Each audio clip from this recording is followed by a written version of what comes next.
Este aqui é Israel, um dos países mais desenvolvidos do Oriente Médio, mas o seu território tem um grave problema geográfico.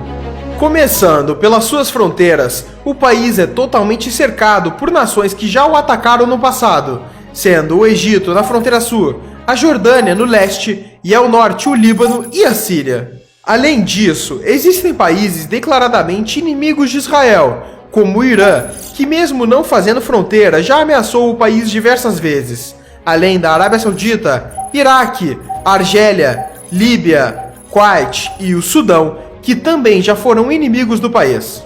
Isso sem falar dos conflitos internos que acontecem com a Palestina na faixa de Gaza e na Cisjordânia. E um dos motivos para isso acontecer é que todo esse território é muito estratégico, dado que aqui temos o Levante, uma região que se estende desde o Oriente Médio até o sul dos Montes Tauro na Turquia, sendo limitado a oeste pelo Mar Mediterrâneo e a leste pelo deserto da Arábia e da Mesopotâmia. Essa área conecta o norte da África ao Oriente Médio, sendo requisitada por interesses logísticos e militares de diversas potências. E o outro motivo de ser uma área de conflitos é pela questão religiosa, já que Israel concentra alguns dos principais centros históricos para o judaísmo, islamismo e o cristianismo. Para se ter uma noção, nos países ao redor de Israel, em média 94% da população é islâmica, enquanto em Israel 82% é judaica. E para entendermos mais a fundo o problema geográfico de Israel, temos que olhar a sua história. Agora temos outro canal sobre mega construções que estão ocorrendo pelo mundo. Depois que terminar esse vídeo aqui, vai no primeiro link da descrição e confira o nosso novo vídeo. Desde seu surgimento até os dias atuais, Israel sempre viveu conflitos, guerras e instabilidades, justamente pela localização geográfica e por estar em uma região estratégica. Sabendo disso, vamos começar a história de Israel por aqui, em 600 a.C. Jerusalém, atual cidade de Israel, ficava no território de Judá e era cercado pelo Egito e pela Babilônia. Mas foi em 586 a.C.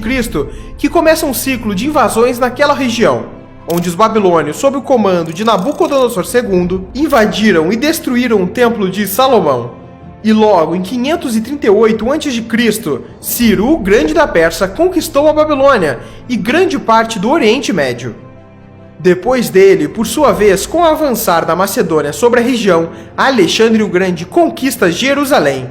E esse ciclo continua, com a atual região de Israel sendo dominada por Roma e outras diversas potências estrangeiras, com destaque para os reinos europeus durante as Cruzadas, que tiveram motivos principalmente religiosos e demarcaram a disputa entre cristãos e muçulmanos, que ocorre até hoje.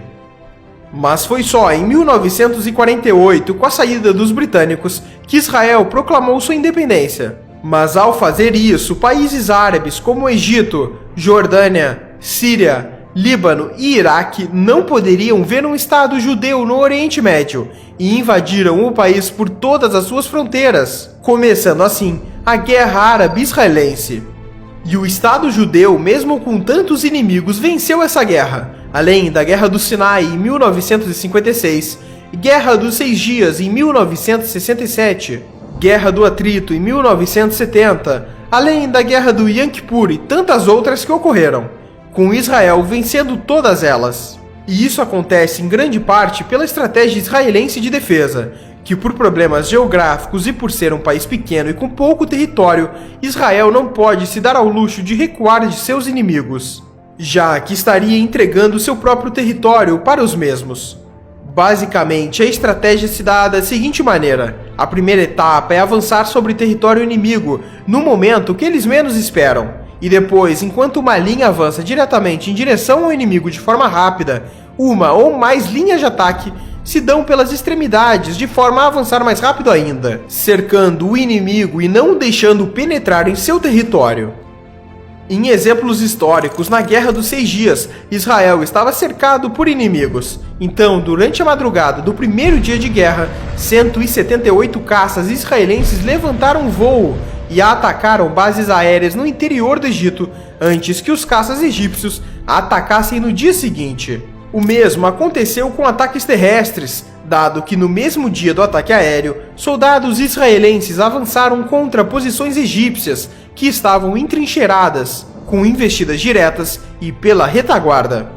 O montante dessas guerras e conflitos mostra a instabilidade na região e que hoje, mesmo tendo um decreto de paz entre Israel e países árabes, o país tem que sempre investir na sua defesa, tanto que as forças armadas de Israel são a 20ª maior do mundo. E da sua população de 9 milhões de habitantes, 600 mil são militares. Mas voltando ao território atual de Israel, para entendermos os conflitos internos que persistem até hoje, temos que analisar os pontos fortes e fracos da região. Diferente de países como os Estados Unidos, que possuem ótimas barreiras naturais e poucas fronteiras, Israel sofre nesse sentido, pois tem 3 barreiras naturais problemáticas. Sendo o Sinai, que por ser justamente uma área desértica e pouco habitada, ela dificulta o envio de forças militares até o deserto de Negev. A outra região são os desertos ao sudeste que protegem Negev e chegam até o Mar Vermelho. E por fim, o deserto que começa por volta de 40 quilômetros ao leste do Rio Jordão, que protege das possíveis ameaças vindas da Jordânia. Mas essa região em específico só funciona se Israel mantiver o controle da Cisjordânia, uma região de maioria palestina, o que é um problema para o país. E talvez esse seja o maior problema geográfico de Israel, os conflitos com a Palestina. Basicamente, a Palestina é um território dividido em 2 partes, sem ligação por terra, a Cisjordânia e Gaza. E dentro desses territórios temos regiões sob controle civil palestino e regiões controladas por Israel, conhecidas como assentamentos, que são como bairros protegidos por cercas e pelas forças israelenses. A proteção dessas regiões se dá basicamente porque a construção delas começou durante a Guerra dos 6 Dias contra os árabes, e as forças israelenses se estabeleceram nos territórios, e os conflitos entre israelenses e palestinos se intensificaram ao longo dos anos.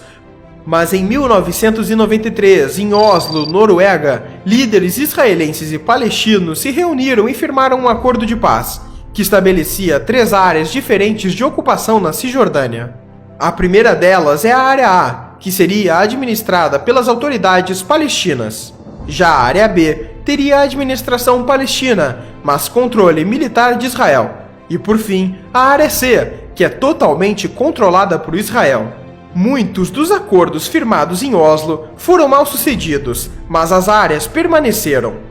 E é na Área C que os israelenses têm dezenas e dezenas de assentamentos atualmente.